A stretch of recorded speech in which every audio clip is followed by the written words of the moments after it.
很多朋友说，煮面条太简单了，几分钟的事也没啥可讲的吧？那你就错了，方法弄不对，煮出来就不好吃。可能你吃了几十年都是错误方法，煮面条时是不是都喜欢水开再下锅？错了，老保姆告诉我技巧，煮出来更劲道，不粘连不成坨。大家好，我是小林，欢迎来到我的频道。首先准备一把面条，放在盘中备用。面条可以是手工挂面，也可以是新鲜的鲜面条哦。接下来开始上火制作，内倒入适量的清水，然后开大火来烧水。烧水的过程中，在旁边看着，别一会儿煮沸了。开水下锅，温度很高，面条富含淀粉，遇高温后迅速糊化，面条会粘连在一起，所以千万不要开水下锅。煮到什么程度为止？不要完全烧开，而是应该煮到80度这样，也就是锅底刚开始冒气泡，这个温度来煮面条，煮出来不容易特别散，也不会粘连成坨。烧到这个温度后，就可以把面条下进去了。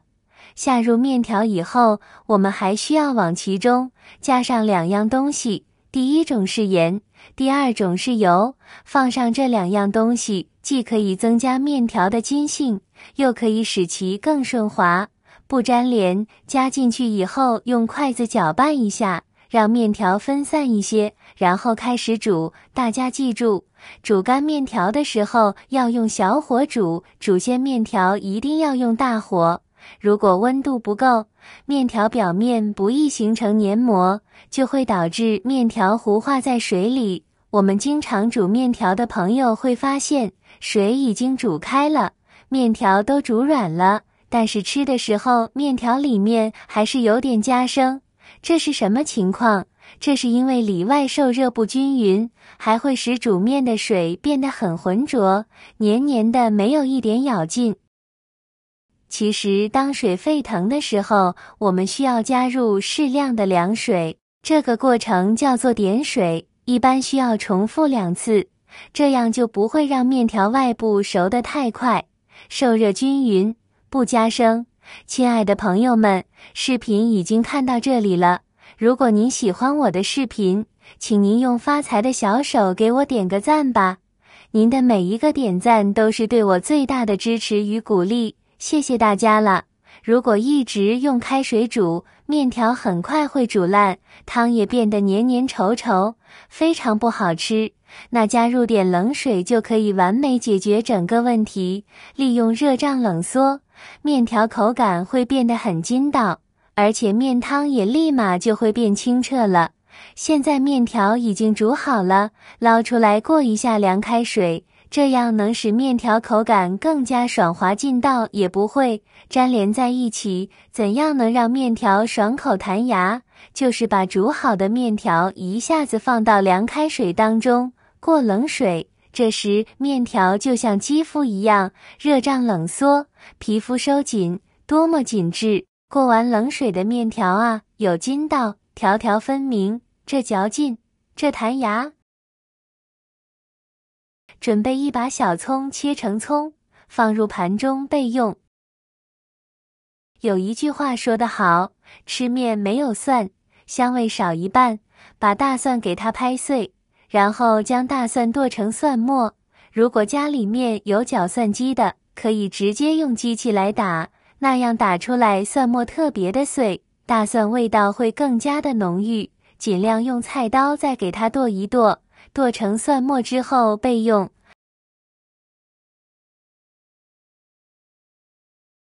接下来再加入1勺白芝麻，少许胡椒粉，1勺辣椒面。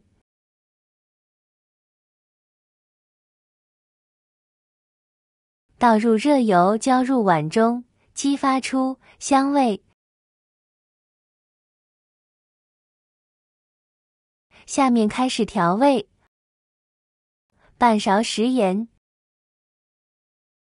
少许白糖提鲜，1点鸡精。碗中加入适量生抽，半勺蚝油，少许香醋，用筷子搅拌均匀，使调料化开，料汁就做好了。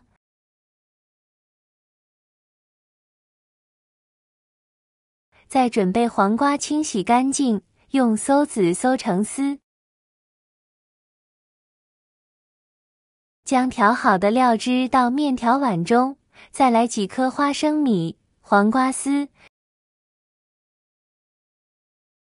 用筷子搅拌均匀。凉拌面已经做好了，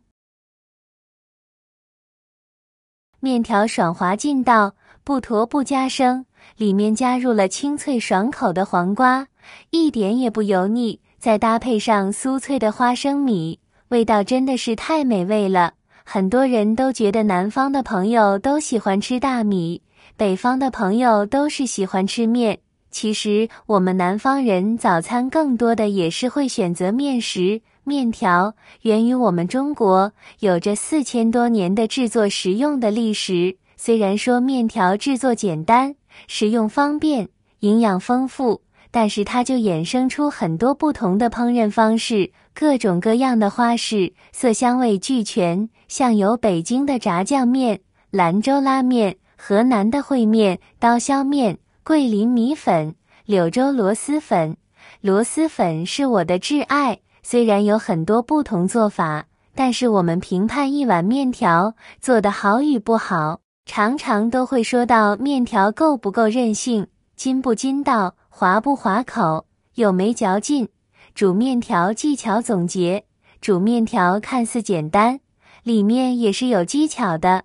想要好吃，做好3个地方：一、面条下锅的水温应该是60-70度的热水，看见锅底冒出气泡就行了，不能冷水或开水下锅，否则口感会很差。2、煮开锅后要加冷水，冷水可以降低水温，让面条突然收缩，这样口感更加爽滑筋道，也不容易糊锅。3、煮熟后的面条要过冷水，去除表面黏糊糊的淀粉，让面条变得爽滑，口感也筋道，而且不容易粘连在一起，就不会起坨了。面条是由面粉所制作加工而成，其营养成分主要是蛋白质、脂肪、碳水化合物等，而且成分比较安全，属于天然无公害的食物。面条能够为人体提供所需要的营养，同时也能够增强人体抵抗力，食用还可以改善人体贫血的状况，可以及时补充身体中所需要的铁元素，能够保证正常的生活。所以面条也是作为日常主食来进行食用。好了，煮面条的小技巧分享到这里了，你们都学会了没有？赶快回家试试吧，相信味道会被惊喜住。感谢大家的支持，我们下期再见。